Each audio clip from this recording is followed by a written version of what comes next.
Pemirsa di seluruh Indonesia, apa kabar semuanya? Kita berjumpa kembali di Sarwo Sarwi Pedalangan Indonesia hanya di TVRI. Masih tentu saja bersama dengan Kidalang Rohmat Hadiwijoyo yang punya akun Twitter @rhadiwijoyo. Ini Kidalang? Ya Mas. Sehat Kidalang? Alhamdulillah. Kenapa seneng banget ngasih kuliah di Twitter? Saya sih penikmat. Untuk itu mentransformasikan knowledge budaya ini kepada masyarakat yang semakin hari semakin terkikis saat ini. Waduh, lewat berbagai media ya. Salah satunya media terbaru Twitter. Twitter, yes. Tapi lewat media yang sudah berpuluh-puluh tahun ini pun seperti TVRI ini, kita pun alhamdulillah telah diterima oleh masyarakat. Terima kasih pemirsa yang telah menjadikan Sarwo Sarwi Pedalangan Indonesia di TVRI ini sebagai satu di antara 10 acara yang paling diminati oleh pemirsa di Indonesia. Terima kasih loh. Ya. Nah, tentunya hal itu tidak terlepas dari kepercayaan Anda pada kami dan juga tidak terlepas dari kehadiran para tamu-tamu kita. Di antaranya ada 2 orang staf ahli pewayangan. Ada Mas Kang Bima Arya, apa kabar? Alhamdulillah baik, Sehat? Kang Farhan. Sehat. Politisi muda ini yang kemarin sempat sibuk ngurusi salah seorang kadernya di BNN. Ada-ada aja ya. Cobaan. Ya. Tapi ini saya mau nanya aja, sebagai politisi kan Anda kan harus, waduh, kayaknya nggak punya batas ruang lingkup kerja ya. Dimanapun harus selalu ada gitu. Enggak, itulah bedanya politisi dengan profesional. 24 hours a day, 7 days a week. Bahkan weekend itu Sabtu Minggu jauh lebih sibuk dibanding hari biasa. Gitu. Waduh. Jadi agak-agak repot kalau kita nggak bisa manage waktu. Lalu apa yang Anda dapatkan? Pertanyaan bukan seperti itu, apa yang bisa kita berikan? Kalau kita berpikir semua apa yang bisa dapatkan, nggak baik. Gitu tuh. Sementara, kalau ini ya, kalau satu ini ya Kidalang ya, bukan staf ahli, tapi udah masuk ke level resi, pegawan. Guru. Ada Pak Indria Samego, apa kabar Pak? Baik Mas Farhan. Sehat Pak? Terima kasih, alhamdulillah. Aku mau nanya langsung aja nih. Anda kan cendekiawan masalah politik. Sebetulnya apa yang wajar diharapkan oleh seorang politisi dari kiprahnya? Begini, kalau kita bicara secara tekstual, sulit menjelaskan politik Indonesia itu. Susah ya? Iya, karena referensinya itu tidak sama dengan sini. Nah, sehingga harus ada inovasi. Ya. Harus ada inovasi. Inovasi. Bagaimana kita mencoba memahami Indonesian politik berdasarkan kenyataan-kenyataan yang ada di sini. Jadi para cendekiawan politik pun harus cari inovasi baru. Harus nggak bisa. Iya, saya kira Bima tahu persis ini. Makanya sekarang dia mencoba untuk langsung praktekkan. Wah, sadap. Nah, ini makanya kalau para ilmuwan aja kebingungan gimana kita yang akan jelaskan nih. Sama seperti sahabat saya Arzeti. Apa kabar Zeti? Baik, Mas Farhan. Bingung nggak lihat politik?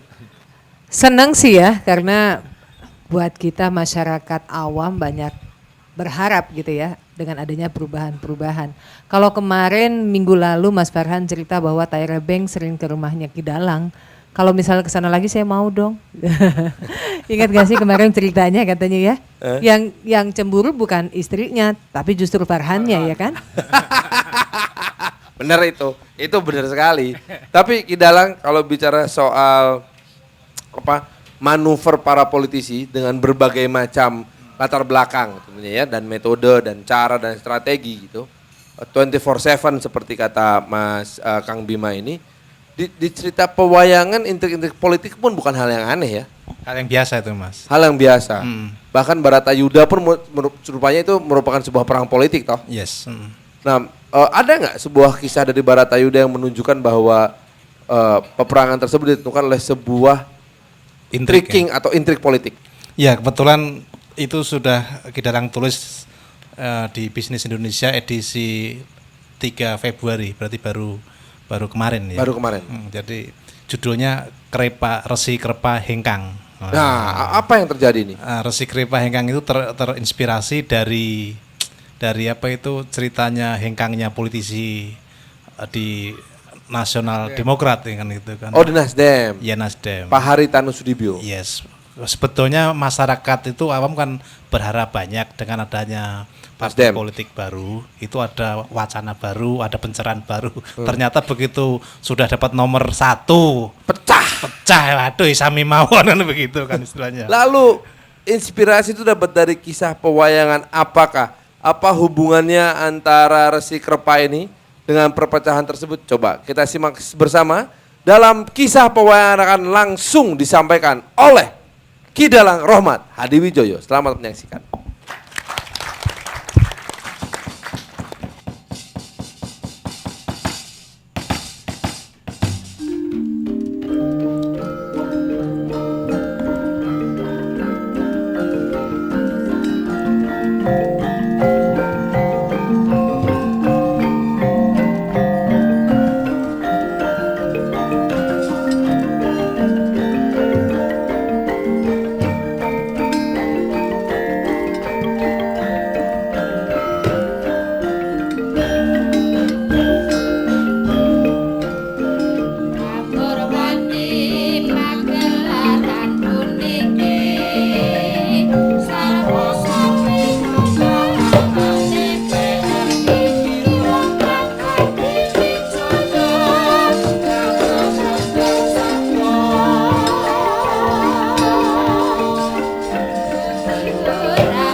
Perang Bharatayuddha.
Mati.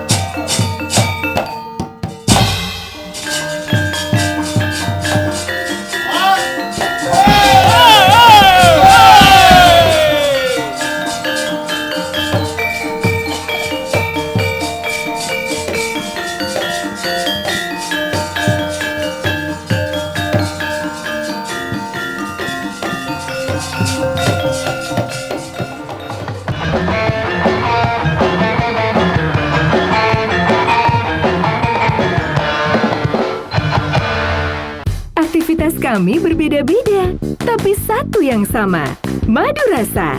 Nikmat untuk makanan dan minuman. Gunakan madu rasa sebelum beraktivitas, karena energinya bikin semangat, aktif, fit, sehat dan kuat. Madu rasa tiap pagi dan sore harus terganti. Madu rasa pagi dan sore harus. Dari Air Mancur.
Duryudana alon denya ngandika doh Yayi Bratasena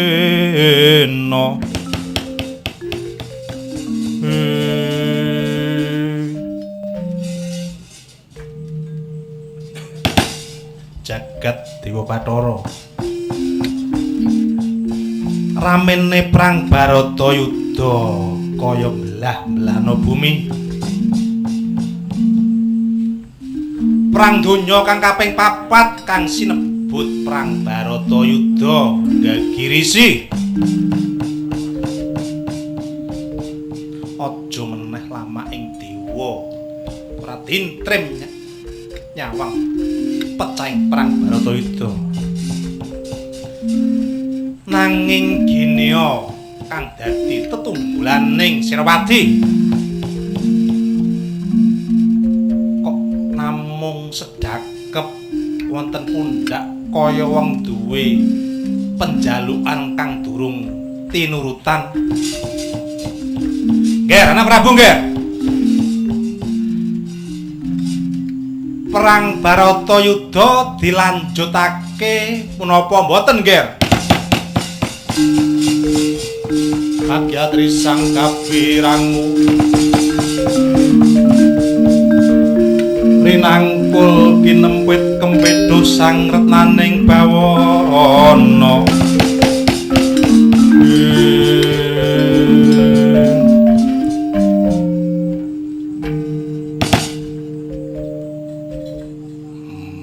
dewa ora adil dewa mbang sindhe mbang ciladan adeking perang Baratayuda aja winangun. Nuwun sewu nggih. Wonten perapatan menika mbok usah mboten mawi ngembet-ngembet asmanipun para dewa utaminipun ingkang akara jagat. Inggih awit menapa perang Baratayuda menika perangipun sebab kaliyan akibat. nindakake sapa gawe bakal nganggo, sapa nandur bakal ngunduh, sapa cileh mestine kudu balake. Niku batine perang Bratayuda. Inggih. Anging kula boten saged nampi. Ingkang bapawan pundi nggih? Nalika semanten Bapa Durna majeng wonten palagan saproteloning Wadyabala, Senopati para Pandhawa ajur umur-umur dadi wur meh saproteloning Senopati Wadyabala kabur sedanten. Nanging wonten pakartine kang sengak ngakak ana alok Aswatama mati, Aswatama mati. Dumadakan Panembahan Durna lungkruh penggali. Mandhap saking kreta manembah kalawan Gusti wonten gugumukan. Boten sangkan paraning dumadi wonten satriya pengecut kang lair saka Pancaradra Drestajemena ngunus pedhang ligan dipun jambak rikmanipun Panembahan Durna. Kula Semar piyambak Panembahan Durna diblek malah sirahipun nggih babalan kula mboten saged.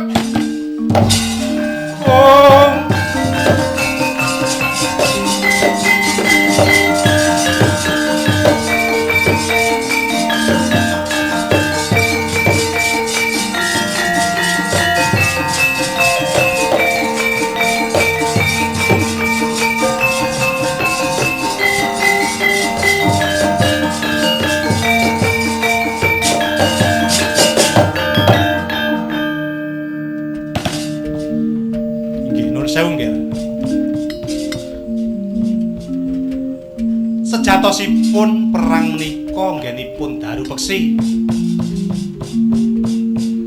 Nggih perang niku mboten wonten pakdhe, mboten wonten guru, mboten wonten murid. Ingkang dipun tuju peperangan niku nggih menang, mati utawa urip. Upami basa intelekipun niku strategi perang. Dipun memper kabeh perang golek menang, inggih. Nanging kula mboten saged nambe. Nggih pun. Wonten alaming demokrasi menika benten pendapat niku sah-sah mawon. Ya Prabu, kula ingkang matur Yayi.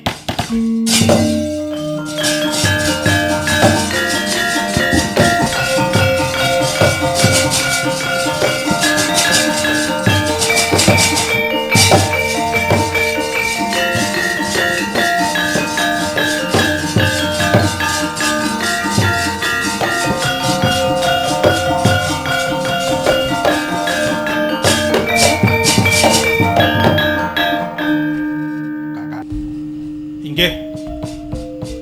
Kula sampun wiwit purna Purwa Madya lan Wasana. Pun Kakang saged gagapi penggalipun Yayi Prabu Duryudana. Dados Yayi Prabu boten usah ragu, boten usah mangu. Perang Bratayuda kedah dipun lajengaken. Bab ingkang sedanipun nggih matenipun Panembahan Durna niku sampun trep kalihipun undu-undane nalika semanten. Tata gelar Panembahan Durna niku sesedhokan wonten Yayi Prabu Duryudana, nanging kebatosanipun Panembahan Durna menika wonten Sadrang Pandhawa mila gemlundung sirahipun wonten palagan nika pun trep. Pun Kakang kengeten nalika lelampahan pendadaran murid Sukolimo nalika semanten.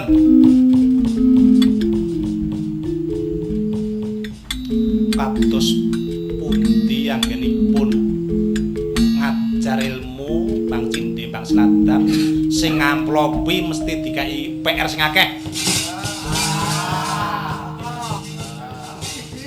Pakarti kang kados mengaten saged tuladha mila tembene jroning pranggoto itu gemlundung sirahipun putrep yayi. Ngagiat risang kabirangu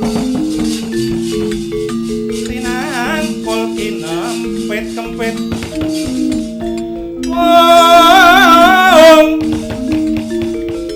dosang retnaning bawana Resi Krepuarsa ngandika Resi Krepuarsa ngandika Jendrakarna aku sing ora trima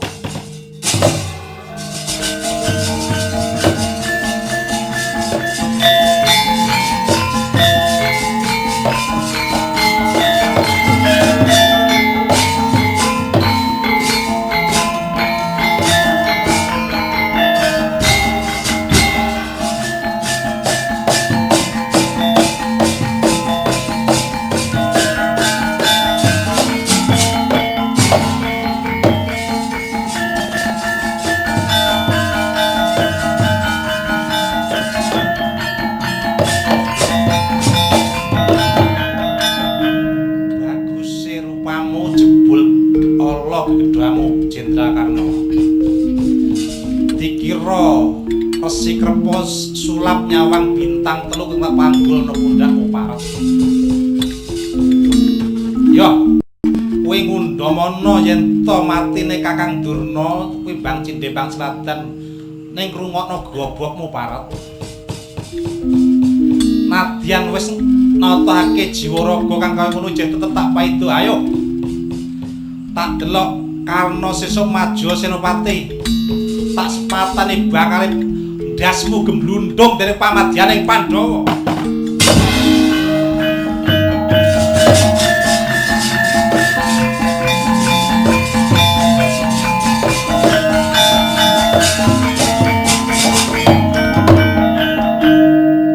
Mengkire kithokmu parep. Ayo Karna.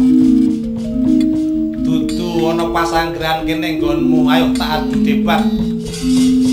Ana pagelaran Jawa kono sing mati Krepo atau Karna. Ayo tak enteni Karna.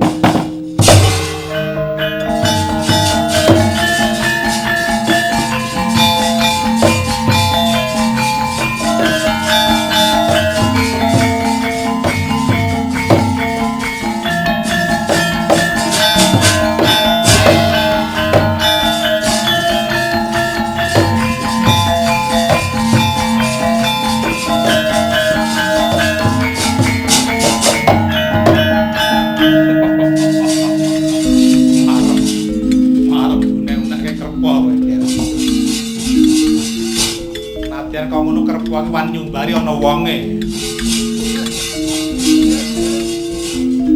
Mayang malam semua ponis pamer. Ger, ana Prabu Ger. Kula bapa. Niki tabuh telu munan. Sinten ingkang kapatah dados Senopati? Benjang jam 09.00 kedah sampun siap Senopati saking Bulu Pitu. Tawas kula sampun kotimbang mengingat memutuskan Kakang Adiparti Karna kang dados Senopati. Apa?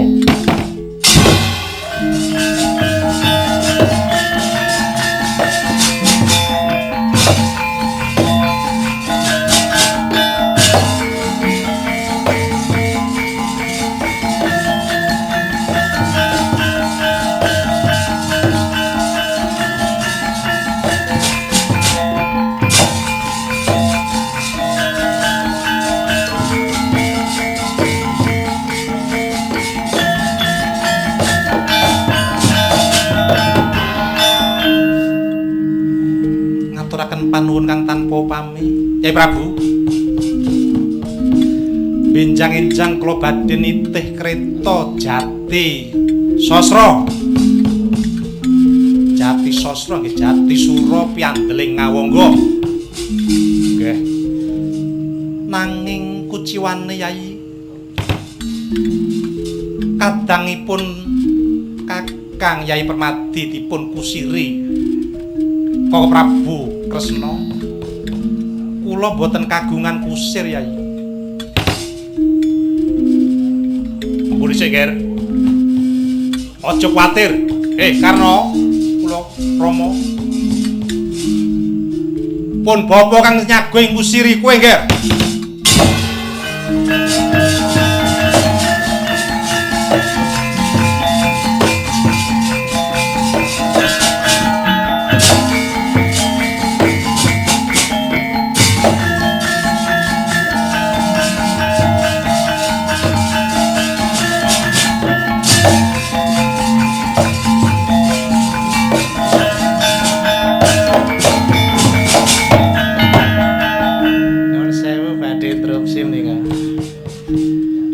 Sanipun tanggal 17 penonton ta niku. Surat campuran. Sinuwun Prabu Salya kula kok gumun niku. Kok jenengan benten kalian dalang-dalang liyanipun niku semague dados kusir ing anak Prabu Karna iki wah direwangi mampang-mampang niku. Rewangi padu.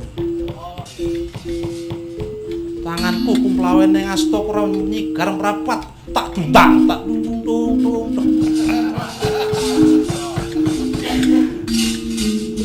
Sekune iki Prabu Salya orde reformasi. Aku wis ngerti watak wantune mantuku sik. Karena mula yen tak ontrot kaya ngono ora bakal maju perang dhewe. Ha inggih ngapunten. Paman Sekune, kula sinuwun. Kinten-kinten njing-njing strategi perangipun ngadepi para satriya Pandhawa menika menapa Paman? Menawi kula usul mawi gelar emprit neba mawon. Nggih. Cocok Paman.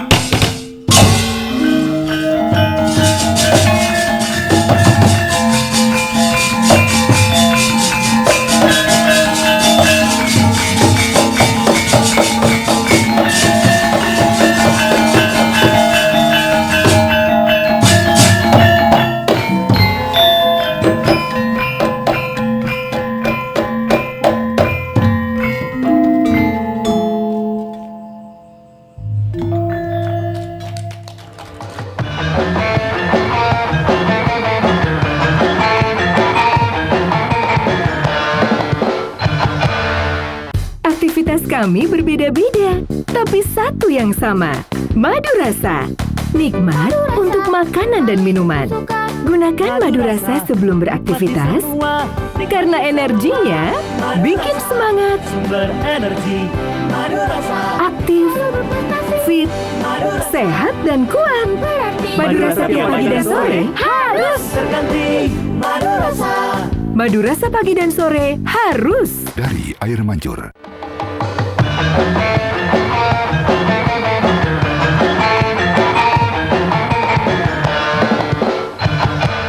Pemirsa, terima kasih masih bersama kami tentu saja hanya di Saro Sarwi Pedalangan Indonesia di TVRI. Baik, Kidalang, kisah yang merupakan salah satu kisah yang paling dramatis dan tragis menurut saya tentang kematian atau wafatnya Pandita Durno ini. Yes, belum. Ya, karena ternyata seperkasa-perkasanya dia masih punya rasa kasih besar terhadap murid-muridnya. Pada saat bersamaan dia pun punya kasih yang besar juga kepada, jauh lebih besar pada anaknya. Nah, lalu timbullah berbagai macam perbedaan pendapat yang menimbulkan perpecahan di Kurawa ya. Nah, itu bisa dijelaskan nggak kira-kira intinya seperti apa? Jadi ini kan betapa perang berat suatu perperangan itu tidak menghasilkan solusi yang bagus ya. Sampai dengan matinya Durno, si Resi Durno yang sakti Mandraguna itu matinya cuma dibohongin bahwa anaknya mati kan gitu. Padahal yang mati adalah Gajah apa itu Hesti Tomo kan. Ya. Itu pun gajah nggak ada hubungannya dengan gajah peliharaannya dia juga bukan kan, Ya, jauh. ya. Tapi pinternya strategi perang si Prabu Kresna, dia menyiarkan dengan media Twitter, dengan media Facebook. Hesti Tomo mati tapi di blog itu Aswatomo mati. Ya. Jadi bingung pontang-panting siapa yang si Durno yang berpolitik sebetulnya untuk apa itu Kepentingan kepentingan Kurawa. anaknya juga Ya. supaya anak jadi mati kan. Apa gunanya saya berperang kalau yang saya pikirkan udah meninggal kan gitu. Ya, ya, ya. Lumpuh dipedang oleh si siapa? Trisno Jumena mati kan gitu. ya, Testa Jumena juga udah dendam sekali kan. Dendam sekali. Nah, akhirnya apa yang timbul setelah konflik itu selesai, bukan selesai malah jadi kan ada siapa yang jadi senopati berikutnya kan gitu. Ya, ya. Nah, akhirnya kisruh rebutan antara si Kerpo dengan si Adipati Karna kan Ya. gitu. Nah, sama saya nomor 1 kan gitu. Saya caleg nomor jadi kan gitu. Akhirnya nggak setuju, nggak bisa mengelola konflik si Duryudana-nya. Si Resi Kerponya yang notabene masih saudaranya Durno walk out, jadi keluar dari ruangan Iya. dan langsung hengkang kan, pindah bikin partai baru, tentunya kan gitu. Dan ketika terjadi perpecahan dengan mudah tanpa titah dewa sekalipun kita tahu siapa yang akhirnya kalah. Kurawa kan. Nah, baiklah. Ini saya pengen nanya sama Arzeti dulu deh. Kita kan pengennya kita tetap bersatu ya. Tapi ketika ada pertandingan politik, ini dari mulai black campaign sampai golden campaign. Ini golden campaign artinya muji-muji diri sendiri maksudnya. Itu kan terlihat sekali bahwa yang dikedepankan adalah perbedaan. Ya, oleh para petarung politik ini gitu. Apa yang kamu rasakan ketika melihat itu semua? Kalau kita bicara mengenai perpecahan politik itu sebetulnya sesuatu yang wajar ya kita. Kenapa lihat. wajar? Ya karena memang kan politik itu sendiri kadang-kadang meng-create image gitu loh. Jadi mungkin di sini ada satu kepentingan yang memang berpihak pada seseorang gitu. Kemudian pada saat tidak adanya satu visi dan misi yang karena mungkin dua-duanya pengen dijadikan satu sentral gitu sehingga kemudian terjadilah perpecahan itu. Tapi bagi kita pribadi sih, bagi saya pribadi, dimanapun itu keberadaan politik itu pasti akan terjadi perpecahan. Jadi bagaimana sekarang masyarakat, sebetulnya masyarakat kan menginginkan satu wacana yang memang bisa diberikan dengan adanya partai baru ini tadi, bahwa masyarakat muda tadinya berharap akan ada sesuatu yang membuat satu harapan, tapi Yang ternyata namanya sama anak muda saja. pengen yang baru lagi gitu ya. Betul gitu loh. Jadi ya akhirnya mungkin kepada bapak-bapak ini sebelah kanan kiri saya ini bisa memberikan wacana yang memang apa yang dicanangkan kepada masyarakat itu memang bisa diwujudkan tanpa harus mengedepankan kepentingan seseorang gitu, kepentingan pribadi istilahnya seperti itu. Wow, oke. Ini sih ngomongnya lembut tapi nancep loh. Langsung mengena itu. Serep gitu. Kalau itu Pak Indria ini, ini kalau ngelihat dari betapa hobinya kita ya, ini saya nggak cuma ke Nasdem loh, tapi hampir semuanya nih partai maju, tokoh bersatu, lama-lama tokohnya bilang aku nggak kepake, bikin partai yang mirip aja sama deh gitu. Kita ingat juga dari PKB jadi cabangnya banyak tuh pecahannya ya kan. Kemudian apalagi nggak cuma di politik, juga di organisasi ya. Sepak Ada bola, ya. HKTI, Sepak bola. sepak bola lagi. Oh my god. Ada apa sebenarnya ini? Saya curiganya bukan masalah politik deh, jangan-jangan kelakuan memang karakter bangsa kita begitu. Iya, tadi kan sudah disebut satu kata oleh Mbak Seti itu soal kepentingan itu. Jadi nampaknya kalau kepentingan subjektif itu diutamakan, dikedepankan, maka dia akan mengabaikan kepentingan-kepentingan yang lain. Jangan-jangan Pak, ada kesulitan dalam membedakan antara kepentingan subjektif dengan kepentingan yang umum. Artinya gini. Nah, kalau kita lihat pada budaya politik kita, memang sebetulnya kita ini tidak dilahirkan di dalam satu masyarakat yang pro pada kemajemukan. Jadi ada istilah kan, tidak mengenal ada matahari kembar. Di dalam textbook yang tadi saya katakan, di dalam politik barat, perbedaan itu biasa. Kontestasi itu suatu hal yang niscaya dalam politik. Tapi di sana karena sudah terbiasa, sudah lama itu bergenerasi. Perbedaan-perbedaan itu yang membuat mereka menjadi semakin matang. Nah di kita karena background demokrasinya masih tipis, kita tidak mentolerir adanya perbedaan, apalagi persaingan gitu. Sehingga Berbeda, bersaing, ya, berpisah lah. sehingga misalnya ada salah seorang tokoh juga mengatakan satu yang dulu zaman PKI itu terkenal, tiji tibeh. Mati siji mati kabeh gitu. Waduh serem ya. Daripada saya kalah, lebih baik kita robek-robek tuh layangan Bumi gitu. hanguskan saja. Ini sesuatu Seperti yang Bandung saya Lautan bilang Api itu. budaya politik yang mestinya pada generasi politik yang sekarang sudah mulai ditinggalkan, tapi kelihatannya masih belum. Fenomena di Nasdem itu menunjukkan bahwa persoalan-persoalan tadi yang tidak demokratis itu tetap menjadi batu sandungan bagi partai politik, bagi tokoh-tokoh untuk secara lebih dewasa mempraktekkan politik gitu. Itu pandangan dari seorang rakyat sudah dengar, pandangan dari ilmuwan dengar. Ini pandangan dari praktisi sendiri, khususnya Partai Amanat Nasional. Matahari Kembar saya jadi ingat tuh, ada masanya tiba-tiba ada yang matahari berlatar belakang biru sama matahari berlatar belakang merah. Terus pergantian ketua umum, ya kan? Sempat sualah gitu. Terus ada kader dari PAN yang di kabinet kemudian di kena reshuffle juga. Itu kan riak-riak yang bagaimanapun juga, ini saya pengen belajar langsung dari PAN aja. Riak-riak yang bagaimanapun juga mengancam perpecahan.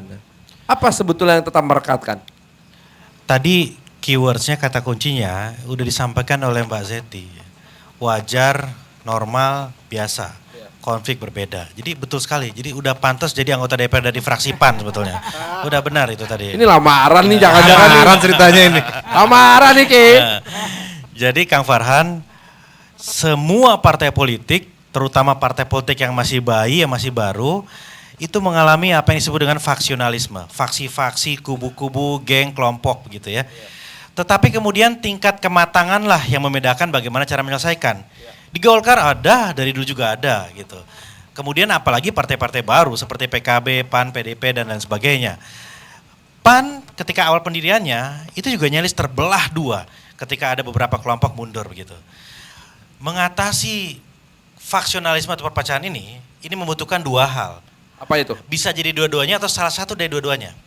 Yang satu adalah ketokohan luar biasa, yang kedua kesabaran luar biasa. Jadi kalau ada tokoh yang luar biasa karismatik, mereka faksi-faksi ini akan manut dan akan mengalami semacam peredaan ketegangan.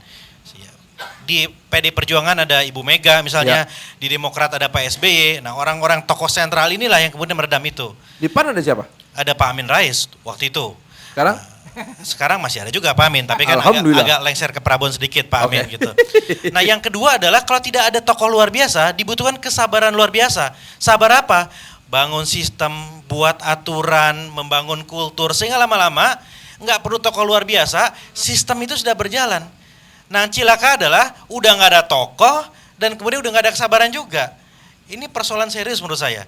Ketika orang itu nggak sabar, begitu masuk partai politik harusnya semua orang sudah tahu dong risikonya. Ya konflik. Partai politik tanpa konflik nggak mungkin, total impossible nggak mungkin. Cuman persoalannya bagaimana kita bisa bersabar, berdamai dengan konflik itu. Hadapi konflik itu, selesaikan. Begitu bertemu perbedaan, kemudian kita mutung, mundur, apalagi keluar dari partai, itu presiden yang sangat tidak bagus. Partai ini kan harusnya dikuatkan, bukan dipecah belah, apalagi ditinggalkan buat partai baru. Tapi kan itu tidak sesuai dengan hati nurani saya, begitu pemilahannya. Ya mending kalau hati nurani, kalau persoalannya karena uang, kalau persoalannya karena kursi, itu persoalan yang sangat serius. Sebagian besar faksionalisme atau perpecahan itu biasanya disebabkan karena persoalan kekuasaan, persoalan akses menuju sumber-sumber finansial. Ya, ada beberapa karena ideologi. Wah kita tidak setuju karena itu terlalu liberal, kita mundur, ada juga. Tapi itu minoritas, walaupun sebenarnya masih terhormat. Berbeda secara ideologi, berbeda secara keyakinan, mundur secara ksatria.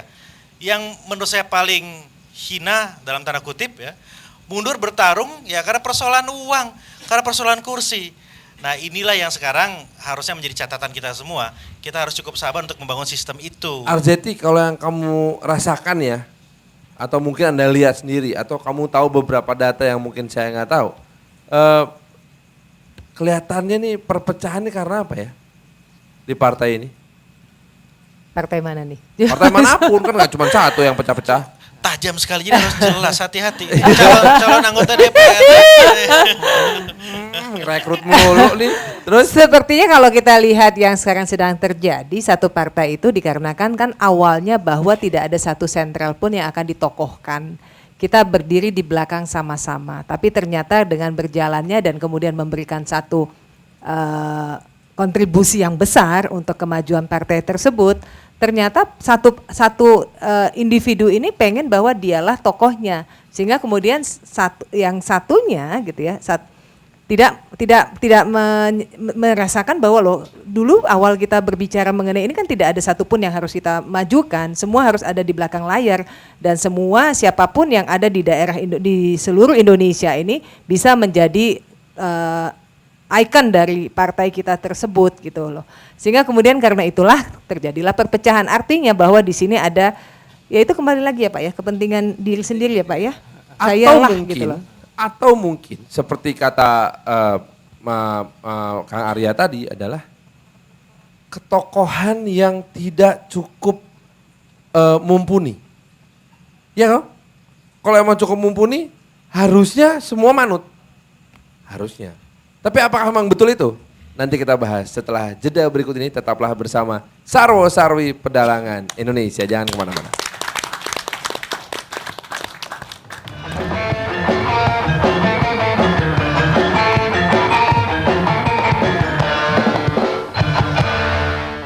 Selamat datang di dunia madu rasa. Rasa madunya yang lezat membuat harimu ceria. Jadikan madu rasa bagian dari keseharianmu. Madu rasa, madu keluarga sehat. Madu rasa dari Air Mancur.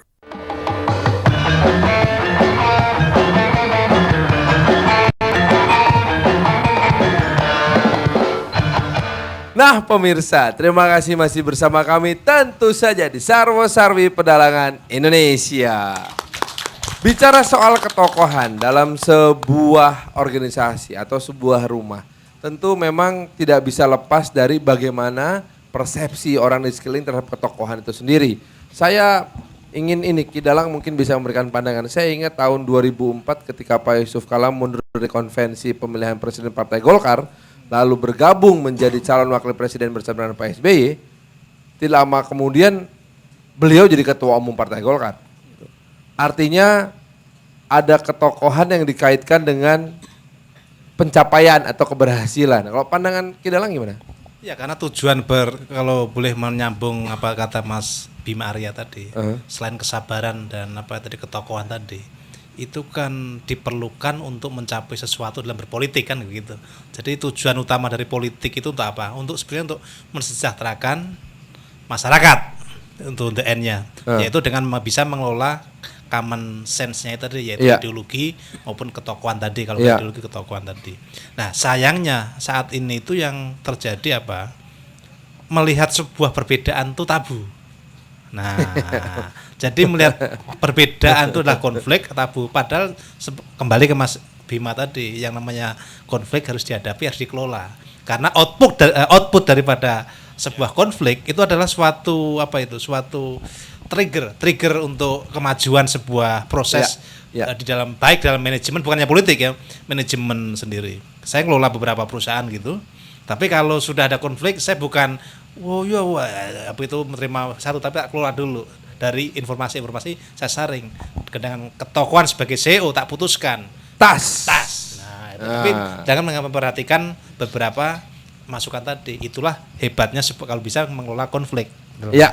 Nah, kalau mengelola faksi itu gimana? Gini, saya mau ngasih contoh Kang Farhan. Kebetulan disertasi saya tentang faksi-faksi dalam partai. Oke. Bagaimana kita harus belajar dari cara negara yang lebih maju demokrasinya mengelola konflik atau faksi dalam partai. Ada konflik yang dikelola secara lembaga formal. Misalnya nih, ya, kita berdua partai Matahari. Ya. Ada faksi Farhan, ada faksi Bima. Kemudian diatur di undang-undang partai itu, di konstitusi partai itu, bahwa boleh membuat faksi. Kasih nama aja, ada sekretariatnya, faksi Farhan, faksi Bima. Ketika pencalekan, itu dijatah. Oke, faksi Farhan, calegnya jatahnya daerah ini, faksi Bima daerah ini. Jadi faksionalisme ini malah memperkuat partai politik. Di Jepang, faksi itu melembaga, gitu. Karena ada namanya, ada sekretariatan diatur. Di Korea, di Taiwan juga kebanyakan begitu. Karena mereka kemudian terbiasa mengelola perbedaan itu. Tidak kemudian malah membuat sebuah lembaga baru yang akan menghancurkan partai itu. Tidak, gitu. Di banyak negara maju, bagaimana mengelola konflik itu diajarkan di kampus-kampus. Ada mata kuliah resolusi konflik, manajemen konflik ya. Banyak orang Indonesia ya yang kemudian belajar khusus ke Uppsala University di Swedia. Khusus belajar di sana ketemu dengan orang berbagai negara untuk mengelola konflik. Kenapa? Karena menurut saya ada juga faktor zaman masa lalu kita, ketika kita ada satu masa berpuluh-puluh tahun, konflik itu diredam, konflik itu dihindari, bukan dihadapi dan dikelola. Ya, sehingga bangsa ini kemudian tingkat kematangan mengelola konflik itu agak lemah dan harus kita kejar. Pundungan, mutung, ngambek, ngomong di belakang, curhat, curcol, ya begitu kira-kira. Ya, dari curhat menjadi curcol, lama-lama menjadi CLBK. Cinta lama belum kelar gitu kan ya. Ya dia curhat sama aku simpati. Tapi gini, itu justru ya Pak Idris Semego, jangan-jangan justru emosi-emosi seperti itu yang pada akhirnya tidak tersalurkan dan malah jadinya ya ini chaos gitu. Biasanya di negara yang sudah mapan demokrasinya itu ada yang disebut ideologi. Nah, itulah yang bisa menjadikan perbedaan-perbedaan itu sebagai satu yang positif, nah, mendinamisir kehidupan kematangan gitu. Nah, di sini tidak ada ideologis. Ya terus terang saja, partai-partai itu memang secara normatif menyatakan ideologinya ini, tapi prakteknya dari 9 atau sekarang 10 partai, apa sih bedanya itu? Kecuali katanya ini agama, ini yang sekuler gitu kan. Tapi kita tanya yang agama dengan agama juga nggak tahu bedanya gitu. Jadi yang muncul di situ adalah personalisasi, ketokohan. Nah, kalau seandainya tokohnya masih kuat, dia bisa mengelola konflik. Tapi kalau tokohnya ya seringkali juga tokoh yang tadinya kuat tapi belakangan ada yang mencoba untuk kudeta gitu kan, karena kalau tanpa adanya kudeta maka orang lain tidak mungkin muncul gitu loh. Jadi prosesnya selalu ya mutar gitu ya. Cokro manggilingan orang Jawa bilang. Cokro manggilingan. Iya, muter saja. Nggak pernah ada satu tren naik yang linier gitu loh. Mestinya partai itu linier perubahannya, tapi kita enggak. Nanti pemimpin baru muncul, ya ngikuti dia. Apa kata dia zaman Bung Karno dulu, pecah gesang derek Bung Karno. Zaman Pak Harto, pecah gesang derek Pak Harto gitu kan. Ya. Sehingga tidak ada pendewasaan dan tidak ada pelembagaan dari partai. Nah, konflik-konflik itu disebabkan karena hilangnya semen perekat. Yang bernama ideologi. Ideologi itu. Arzeti, kamu kalau dalam bilik suara ya, dalam bilik suara, kamu pilih tokoh atau partai? Coba ingat-ingat lagi. Tahun 2009, 2004, tahun 99. Saya lihat partai, kemudian lihat tokohnya. Jadi partai nomor satu dulu? Partai buat saya nomor satu. Kenapa? Apakah itu masalah karena identitas atau biasanya ideologi? Kalau kita melihat partai itu apakah dia punya komit yang tinggi dengan apa yang memang mereka sudah canangkan, dalam arti ada satu partai yang buat saya saya suka dengan partai tersebut karena memang saya lihat orang yang di dalamnya mereka komitmen, mereka fokus, mereka benar-benar apa yang diucapkan memang mereka jalankan gitu. Jadi jangan sampai saya ini tapi ternyata ikonnya sendiri masuk gitu loh. Itu kan buat kita juga jadi kecewa ya gitu. Ya. Oke, betul, artinya masuk ke KPK lah contohnya misalnya, ya. Jadi kalau menurut Anda sebetulnya dia itu partai mana ya? Dilihat aja asalnya di mana. Tadi katanya keluarnya dari Padang kan ya. Ya, Padang itu kan basis Muhammadiyah ya. PAN sangat kuat alhamdulillah di situ. Jadi kelihatannya begitu. PDKT ini. Ini mah nggak bisa dipancing dikit kayak ikan lele doang, kejar terus. Kang Arya, tapi bener ini loh. Artinya gini ya. Ternyata kalau dilihat dari apa yang disampaikan sama Arzeti, image ya atau citra dari partai itu sendiri masih sangat kuat. artinya gini, walaupun ideologi itu betul-betul kita nggak bisa lihat bedanya dengan jelas, namun karakter dan identitas kepartaian masih jadi nomor satu di benak masyarakat. Bener nggak sih gitu? Betul, karena ketika ada krisis tokoh, orang-orang nggak kelihatan, yang paling dilihat kan yang gambar partai, citra partai, image partai, begitu. Orang mana lo gitu ya? Iya, kira-kira begitu. Nah, tetapi saya pengen ngasih gambaran sedikit ya tentang hasil survei akhir-akhir ini.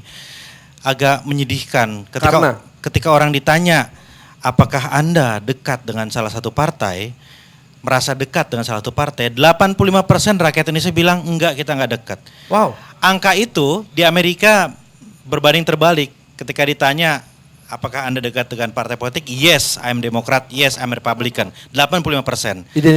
Identitasnya. Nah, artinya kalau 85% orang merasa tidak dekat dengan partai, bahaya. Yang kedua, ini survei baru nih, anak-anak muda ditanya, kamu suka politik enggak? 80% menyatakan amit-amit enggak suka politik. Ini persoalan serius ya. Ketika apa seharusnya yang kita lakukan sekarang adalah investasi buat masa depan. Nah, sekarang kan investasi itu negatif. KPK, BNN atau apapun ya, hal-hal negatif kemudian menggedor persepsi publik tentang partai politik. Ya, orang-orang seperti Mbak Zeti, Pak Indria Samego selama ini masih ada di luar, ya belum ada di dalam. Sedangkan yang di dalam itu orang-orang yang tidak mampu untuk menjadi magnet membuat partai politik image-nya menjadi lebih baik. Ini persoalan yang sangat-sangat serius. Ini PR orang partai atau PR semua bangsa? Semuanya. Saya juga mengkritik kawan-kawan LSM. Saya senang gitu. Di luar itu ada yang mengkritik partai nggak apa-apa. Tetapi kalau terus-menerus dihantam, terus-menerus dikritik, lama-lama orang melihat partai ini nggak ada bagus-bagusnya. Padahal partai politik itu isinya sama juga dengan bank, dengan polisi, dengan sekolahan. Malaikatnya ada, penjahatnya juga ada, sama juga gitu. Saya sangat mengapresiasi curhat dari Kang Bima ini. Kalau gitu Pak Indria, apa yang bisa kita lakukan untuk buruknya partai, buruk kita juga. Cantik dan gantengnya partai, cantik dan gantengnya kita juga kan? Kalau saya melihat partaian dan sistem politik di kita ini tentu saja tidak overnight berubah. Jadi saya masih punya optimisme tentang sistem politik, sistem partai Indonesia depan. Tetapi memang karena tadi saya katakan latar belakang demokrasi kita ini belum terlalu lama. Ya, latar belakang kita itu feodal. Jadi berubah dari sistem yang otoriter menuju demokrasi itu tidak bisa hanya dengan 3-4 kali pemilu. Jadi mungkin Mas Bima sekarang menanamkan nilai-nilai baik. Menuainya masih lama. Menuainya nanti gitu. Nah, ini saya agak berbeda dengan Pak Indria. Iya. Kita nggak bisa lagi berpikir linear, tunggu berproses, Amerika saja ratusan tahun. Kalau kita nunggu ratusan tahun, keburu bubar bangsa ini. Jadi menurut saya harus ada percepatan. Nggak bisa. Kalau partai politik ini dibiarkan seperti ini, kemudian kita merasa bahwa nantilah 3-4 kali pemilu sabar, lagi. tapi ada batasnya dong. Ada batasnya. Artinya harus ada percepatan. Ya anak-anak muda yang hebat-hebat, yang berani-berani jangan ngomong di luar melulu dong. Arseti, berani nggak Anda mengidentifikasikan diri Anda dengan sebuah partai? Udah tadi sebelum kesini udah bilang berani. Woi, kamu ini ngelamar apa nodong sebenarnya? Berani. Jadi Anda sekarang sudah berani menyatakan bahwa Anda identify yourself dengan sebuah partai. Yep. Oke. Cuma satu Mas Farhan Ya, Pak.